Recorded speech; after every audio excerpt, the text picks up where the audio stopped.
vamos a hablar en este caso y nos vamos a meter de lleno en agenda inflación, en este caso porque como sucede más o menos a esta altura del mes, todos los meses, el CREVA, el Centro Regional de Estudios Económicos de Bahía Blanca, compartió los números justamente de la inflación para marzo en nuestra ciudad. Lo decíamos al principio del programa, 2,9 aumentaron los precios en el último mes, un acumulado en lo que va del 2026, es decir, los primeros 3 meses del año, que llegó al 8,3% y un interanual que en los últimos 12 llegó al 30,6%. ¿Cuáles son los puntos que explican esa subida de la inflación? Bueno, educación, siempre en marzo pasa algo más o menos así, que subió un 7%, muchísimo más que el promedio general. Vivienda también tiene que ver con los, me imagino, ahora lo vamos a estar preguntando, los alquileres, que en marzo muchos de los jóvenes y las jóvenes que estudian en Bahía Blanca renuevan sus contratos. 4,5% creció alquileres contra el 2,9% del promedio general. Bienes y servicios varios, alimentos y bebidas cierran la lista de los que crecieron por encima de la inflación promedio. No quiero seguir explicando yo esto que informa el CREVA, sino que le damos la bienvenida al aire de Radio Urbana a Jerónimo Echeverri, economista en jefe justamente del Centro Regional de Estudios Económicos de Bahía Blanca. Jerónimo, muy buenos días, acá Tomás y Mauro, te saludamos en Radio Urbana. ¿Cómo estás? Buen día, ¿cómo andan? ¿Todo bien? Muy bien, muchas gracias Jerónimo por atendernos. Bueno, en este caso con una inflación del 2,9% que todavía no pasa ese piso del 3, más allá de los aumentos varios, ¿no? de este mes, sigue más o menos en línea, un poquito por encima de los meses anteriores. Sí, a ver, vos hiciste un buen resumen al principio. La inflación casi que toca el 3% en este mes de marzo. Esperábamos un número más alto que los meses anteriores, Uh-huh. por distintas razones. En primer lugar, tenemos cuestiones estacionales en este mes, como mencionaste, en educación. Tenemos, obviamente, algo que es innegable, que es el incremento de los combustibles, producto de este importante conflicto que estamos viviendo, lamentablemente, en Medio Oriente, que hace que el barril de petróleo se dispare, como lo hemos visto estas últimas 2 o 3 semanas, y pareciera que esto no va a volver para atrás, por lo menos en el corto plazo, y algunas otras dinámicas domésticas que alimentan este proceso inflacionario que vemos, bastante difícil volver a reencauzarnos en aquella senda que habíamos tomado a principios de 2025, no sé si ustedes recuerdan, Uh-huh. que fueron aproximadamente unos 8 o 10 meses de inflación que iba, por lo menos con algunas oscilaciones, pero en tendencia a la baja, y en este momento estamos viendo el proceso contrapuesto. Vemos una inflación que, salvo algunos meses puntuales, va con tendencia alcista, con lo cual eso fue lo que pasó en marzo. Y como vos mencionabas, ¿no? Con ya 3 meses del año, estamos en una inflación Claro. que ronda el 8%. Y bueno, algunos puntos también a destacar que vos mencionabas, y algunos otros que no mencionaste, que también me gustaría Sí. hacer foco, lo que tiene que ver con la vivienda, el capítulo de vivienda, que no solo tiene alquileres adentro, sino que nosotros relevamos obviamente lo que son las tarifas de servicios públicos.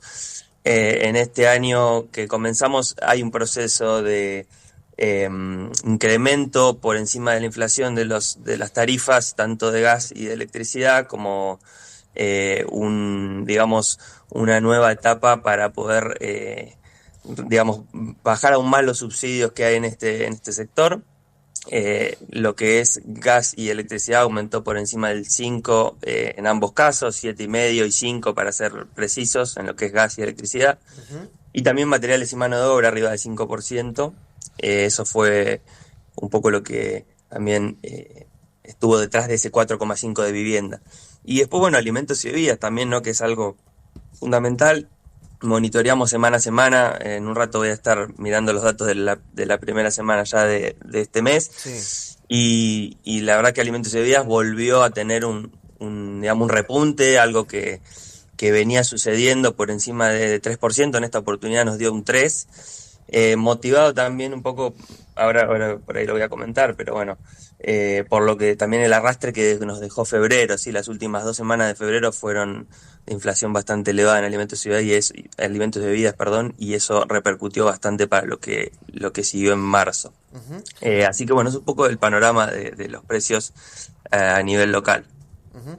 Me llama la atención, hay algo que particularmente quiero consultarte porque repasando un poco lo que hablábamos recién, ¿no? ¿Cuáles son los capítulos que crecieron más durante marzo? Educación, decíamos 7,1%, vivienda 4,5%, como los dos que se escapan con un mayor margen a la inflación promedio que fue del 2,9%.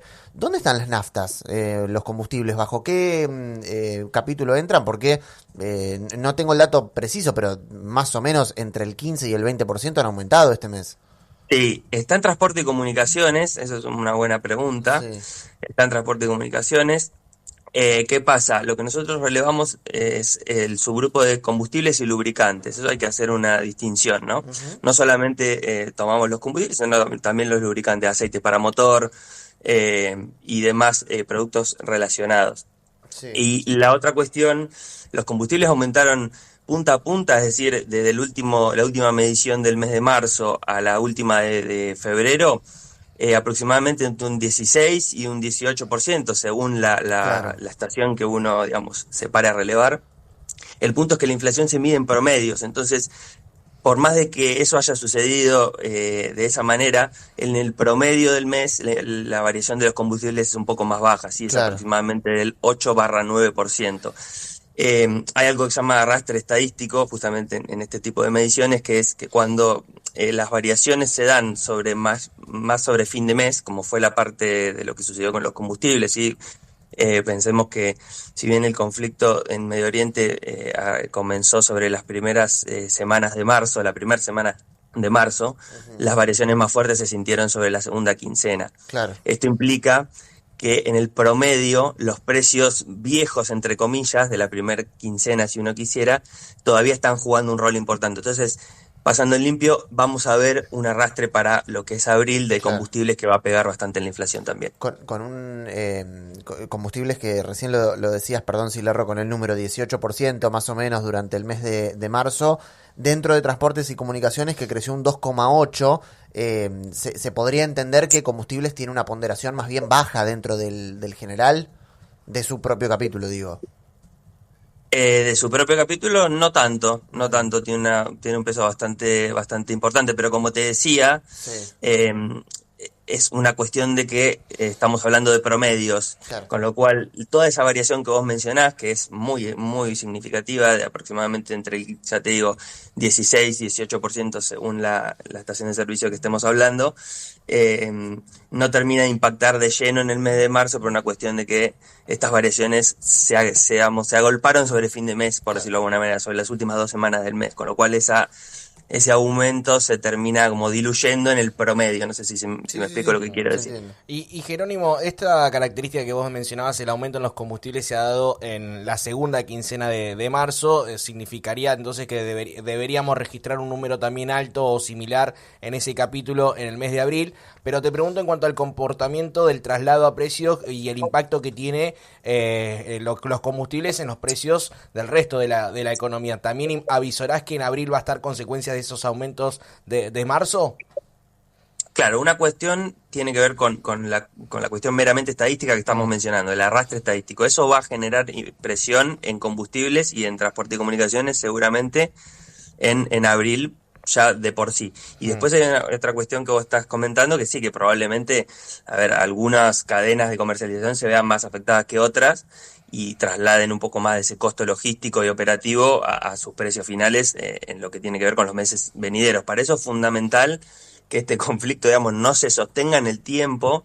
Para que no suceda eso, digo, de ese traslado de precios es muy importante que esto termine lo más rápido posible, inclusive eso tampoco es que es una garantía de que esto no vaya a suceder, ¿sí? Digamos, necesitamos que también los precios de la energía, el precio del barril de petróleo, empiece a ceder un poco, ¿no? Porque pareciera como que esto tiende a ser un fenómeno más bien persistente a algo más puntual o de corto plazo, ¿no?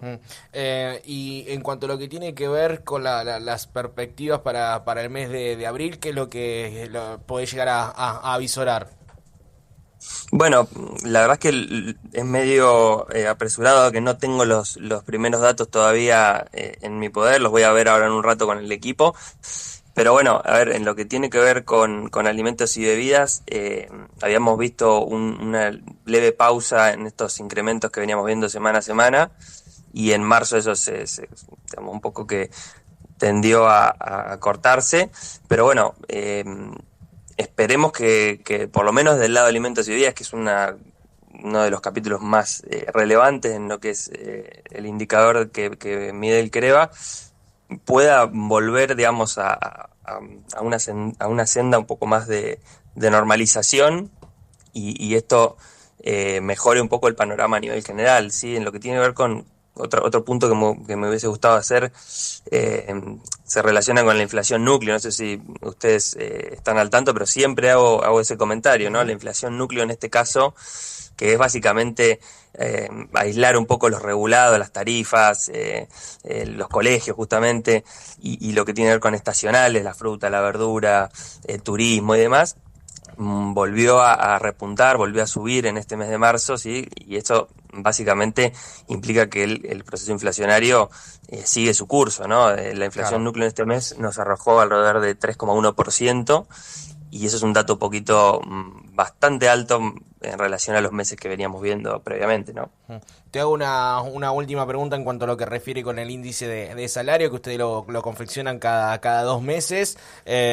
Nuevamente ha dado por debajo en el primer bimestre del año, y lo que parecería una tendencia es que cuando se pica la inflación y empieza a dispararse y a tener un curso ascendente, los salarios le cuesta seguirle al ritmo. Es decir, que podemos pensar que en el segundo bimestre continúe la pérdida salarial.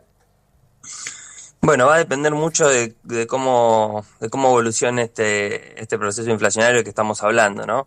A ver, hay muchas paritarias que ya están arregladas y no están comprendidas en el primer bimestre que nosotros publicamos hace poco, con lo cual vamos a tener una recomposición salarial a partir de lo que tiene que ver con marzo y abril, que es el segundo bimestre que vos mencionás. El tema es, tenemos que ver si eso es suficiente o si alcanza a compensar la pérdida que ya hemos tenido, lo cual va a terminar de responder tu pregunta, y a su vez también de que la inflación no se descontrole, ¿sí? A ver, que este dato que estamos viendo en marzo no se profundice, perdón, en el mes de marzo, sí, no se profundice en los meses venideros, ¿no? Que en abril no venga más alto que marzo y así sucesivamente. Eso va a ser fundamental. Jerónimo, como siempre, muchísimas gracias por tomarte el tiempo y bueno, por toda la amabilidad en la explicación. Gracias a ustedes por la comunicación. Que tengan un buen día. Igualmente. Hablamos con Jerónimo Echeverri, economista en jefe del CREVA, luego de haber publicado los números de la inflación para el mes de marzo. 2,9 el promedio general.